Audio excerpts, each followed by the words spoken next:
Assalamualaikum warahmatullahi wabarakatuh. Ketemu lagi dengan saya Priyo di Priyo Garden. Hari ini kita akan tutorial untuk menanam melon. Iya. Sebenarnya saya juga baru coba-coba. Ya, mungkin nanti akan saya lihatkan nanti proses seperti apa yang saat ini saya capai. Nanti tak lihatkan, nanti juga kedepannya gimana, nanti buahnya gimana juga akan saya kontenkan lagi, saya lihatkan. Melon, kenapa melon?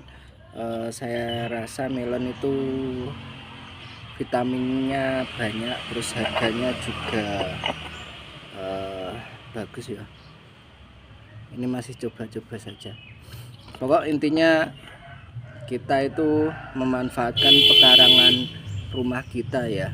Kita memanfaatkan pekarangan rumah kita.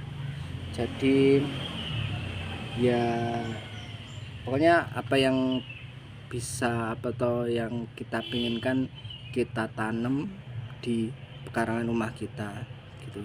Jadi bahasa kerennya swasembada pangan. Kenapa kok saya kepikiran itu ya? Jadi gini, saya mikir kalau seandainya barang-barang mulai mahal, terus ketika ada inflasi, terus semoga enggak kalau ada kejadian kayak tahun 1998 jadi 98 ya, atau jadi takut gimana ya. Jadi seandainya kalau ada inflasi, terus kalau semua bahan-bahan itu mahal, kita nggak perlu takut gitu loh. Jadi kalau ada sayuran ya, kalau kita mau buat sayuran udah ada, kita petik di depan rumah kita sendiri. Terus ada bumbu-bumbu, kalau mahal kita bisa ambil dari pekarangan rumah kita sendiri.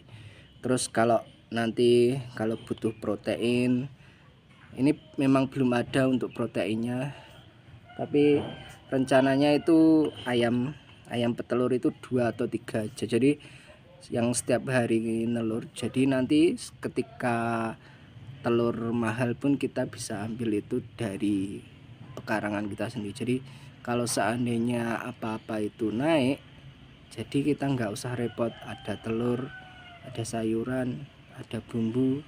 Dan untuk buahnya terserah, nanti yang pengen melon ya melon, pengen timun ya timun, silahkan gitu. Intinya agar pengeluaran kita itu enggak terlalu besar gitu loh. Jadi kita bisa memotong paling enggak 50% dari pengeluaran kita gitu. Oke. Untuk sekarang ke melon lagi. Untuk caranya ini silahkan dilihat 1 2 3. Oke. Jadi untuk melon sendiri langsung aja tanah biasa, tanah belakang rumah, terus kita kasih. Untuk pupuknya saya gunakan pupuk biasa, pupuk organik itu dicampurkan jadi satu lah. Nanti setelah itu dicampur, dikasih polybag, lalu dikasihkan air, terus biji melonnya dikasihkan di atasnya, lalu dikasih air, gitu aja cukup gitu. Nanti tinggal tunggu gitu. Untuk proses pertumbuhannya untuk yang kedua seperti ini, 1 2 3. Oke. Jadi untuk proses yang kedua seperti itu. Jadi udah mulai kelihatan akarnya dan udah mulai lepas dari bijinya. Untuk proses yang ketiga seperti ini. Oke, kalau sudah lihat seperti itu, jadi udah mulai tumbuh-tumbuhan. Nah nanti kalau sudah ada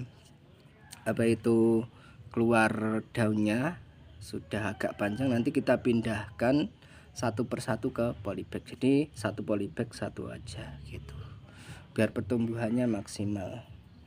Terus untuk proses yang keempat, yang sekarang saat ini yang terakhir, 1 2 3.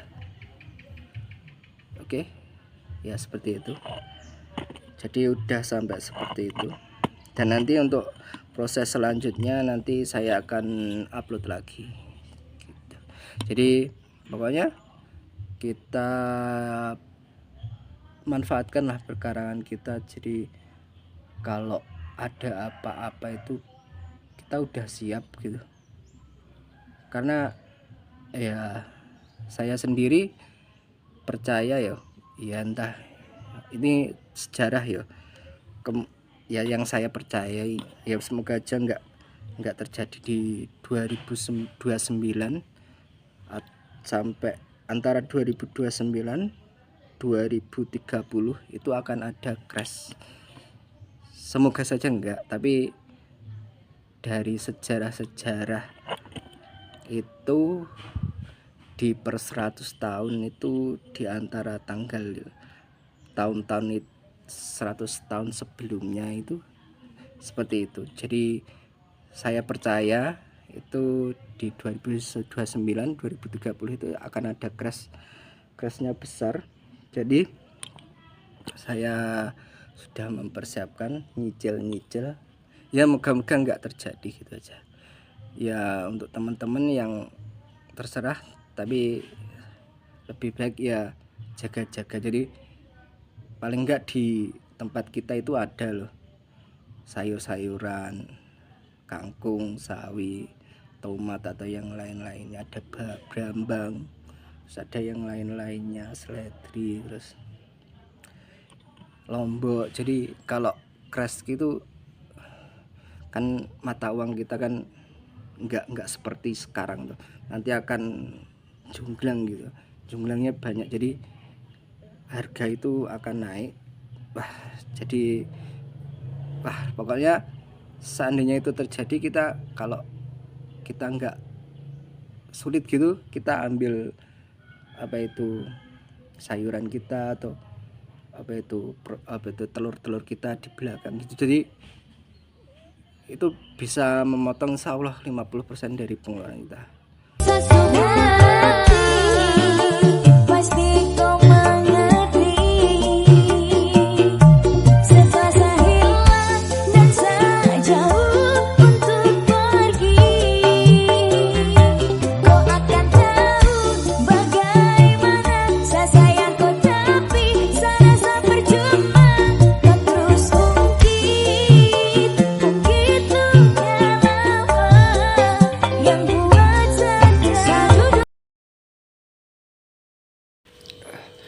Untuk penjelasannya ya, pokoknya kalau kita nanam itu, nek saya loh ya, itu tinggal dikasihkan di atasnya, nanti dikasih air, insya Allah nanti langsung tumbuh sendiri.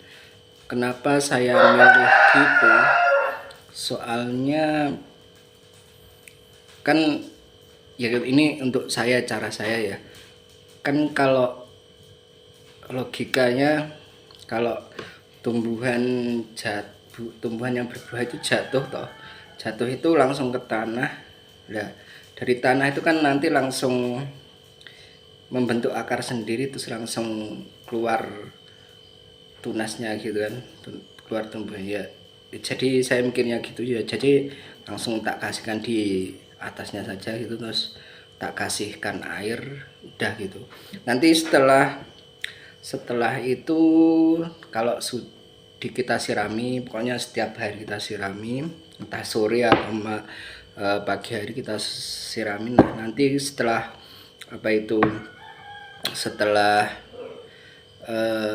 keluar udah tumbuh toh, nanti kita ganti polybag kan. Terus kalau sudah ada ganti polybag, nanti kita siramin, dan seminggu sekali kita kasih pupuk.